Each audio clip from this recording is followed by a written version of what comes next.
कुरान में एक हामान नामी इंसान का जिक्र आया है जो कि फिरौन के मिनिस्टर में से एक मिनिस्टर था। हामान लफ्ज कुरान में 6 बार आया है।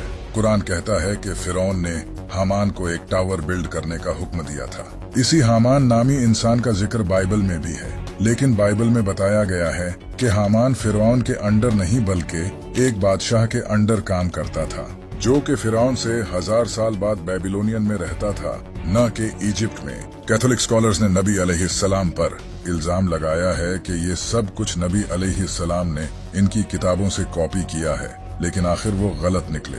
लेट 1800s में इजिप्शियन हायरोग्लिफ्स लैंग्वेज को फ्रेंच और जर्मन स्कॉलर्स के जरिए रिवाइव किया गया, जो कि नबी अलैहिस्सलाम से भी 2000 साल पहले मौजूद थी। इस स्टडी को इजिप्टोलॉजी भी कहते हैं। जब जर्मनी जाकर डिफरेंट आर्किटेक्ट्स, कंस्ट्रक्टर्स और मिनिस्टर्स के नामों को देखा गया तो इनमें एक मिनिस्टर का नाम हामान था। इस नाम को 1900s में डिस्कवर किया गया और इसका स्टैच्यू ऑस्ट्रिया में भी है।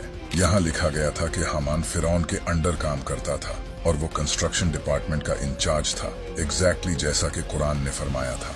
सीक्रेट नंबर 1, कुरान की इस सूरा में चांद से रिलेटेड एक राज छुपा है। इस सूरा में फरमाया है कि अल्लाह ने चांद के लिए कुछ फेजेस मुकर्रर किए हैं, जिन फेजेस में वो ट्रेवल करता है, और इसके बाद ये खजूर की पुरानी शाख की तरह नजर आता है, जैसा कि अल्लाह ने कुरान में फरमाया है। और चांद के लिए हमने मंजिलें मुकर्रर की हैं, यहाँ तक कि वो खजूर की पुरानी शाख जैसा हो जाता है। अब आप ये जानकर हैरान हो जाओगे। ये है चांद के ऑर्बिट की फोटो, जिसे मून एनालिमा कहते हैं। इस फोटो में दिखाया गया है कि किस तरह चांद डिफरेंट फेजेस में ऑर्बिट करता है। इन फेजेस को कंबाइन करके इस फोटो में दिखाया है। ये बिल्कुल खजूर की पुरानी शाख की तरह नजर आ रहा है, जैसा कि अल्लाह ने कुरान में फरमाया है। सीक्रेट नंबर 2, आप जब पहाड़ों को देखते हो तो आपको तो यही लगता है कि ये बड़ी मजबूती के साथ एक जगह खड़े हैं, लेकिन कुरान की इस सूरा में अल्लाह ने फरमाया है कि पहाड़ हर वक्त हरकत करते रहते हैं और तू पहाड़ों को देखेगा, इन्हें जमे हुए ख्याल करेगा, हालांकि वो बादल के चलने की तरह चल रहे होंगे। ये उस अल्लाह की कारीगरी है जिसने हर चीज को मजबूत किया है। बेशक वो तुम्हारे कामों से खबरदार है। हाल ही में एक रिसर्च की गई थी जिससे पता चला कि पहाड़ असल में हर वक्त मूव करते रहते हैं, जिसे सीज्मिक रिथम्स कहा जाता है। ये पहाड़ जमीन से जो सीज्मिक एनर्जी जनरेट होती है, इससे वाइब्रेट करते हैं, लेकिन ये सब बहुत ही छोटे लेवल पर होता है। सीक्रेट नंबर 3, ये जो शराब आप देख रहे हो, इसका नाम ऊजो है, जो कि ग्रीस में काफी ज्यादा पी जाती है। इस शराब में अगर आप क्रिस्टल क्लियर पानी ऐड करोगे तो यह दूध की तरह सफेद हो जाएगी। इस इफेक्ट को ऊजो इफेक्ट कहा जाता है। ऐसा इसलिए होता है क्योंकि जब इस ड्रिंक में पानी ऐड किया जाता है तो अल्कोहल और पानी के दरमियान एक इमल्शन बनता है, जिसकी वजह से ये दूध की तरह सफेद हो जाती है। लेकिन कमाल की बात यह है कि कुरान में इसी तरह की सफेद शराब के बारे में बताया गया है। खालिस शराब के जाम के उन पर दौर होंगे, सफेद रंग की शराब होगी, पीने वालों के लिए लज्जत बख्श होगी।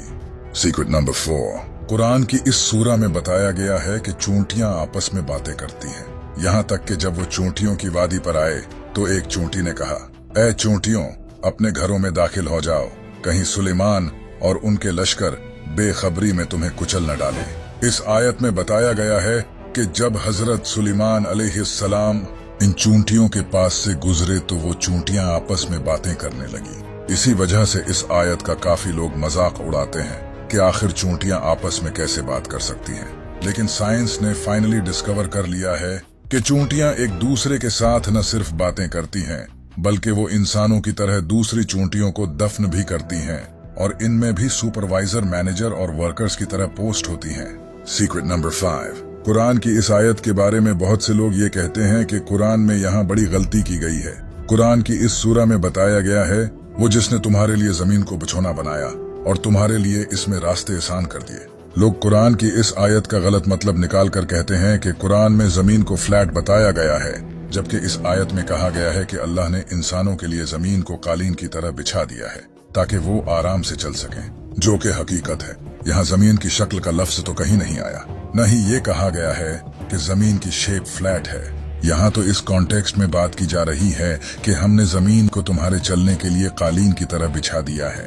इसके अलावा कुरान की इस सूरा में अल्लाह ने फरमाया है कि ऐ सुनने वाले, क्या तूने न देखा कि अल्लाह रात को दिन में दाखिल कर देता है और दिन को रात में दाखिल कर देता है। यहाँ फरमाया गया है कि अल्लाह रात को आहिस्ता आहिस्ता दिन में बदलता है और दिन को आहिस्ता आहिस्ता रात में बदलता है। अगर जमीन चिपटी होती तो ऐसा होना पॉसिबल ही नहीं था।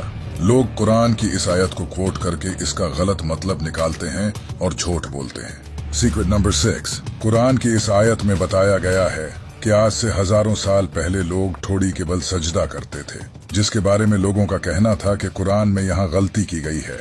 ये है वो कुरान की आयत। वो ठोड़ी के बल सजदे में गिर पड़ते हैं। इस आयत में बयान किया है कि लोग अपनी ठोड़ी के बल सजदा करते थे, लेकिन इसे झूठा कहने वालों का मानना था कि लोग हमेशा से सिर के बल सजदा करते थे, न कि ठोड़ी के बल। लेकिन जैसा कि अल्लाह ने कुरान में फरमाया है कि यह कुरान हमने उतारा है और हम ही इसकी हिफाजत करेंगे। इसके बाद आर्कियोलॉजिस्ट्स को इजिप्ट में ऐसी फाइंडिंग्स मिली जिससे ये प्रूव हो गया कि एंशिएंट टाइम में लोग ठोड़ी के बल सजदा करते थे। इसी तरह अल्लाह ने इन लोगों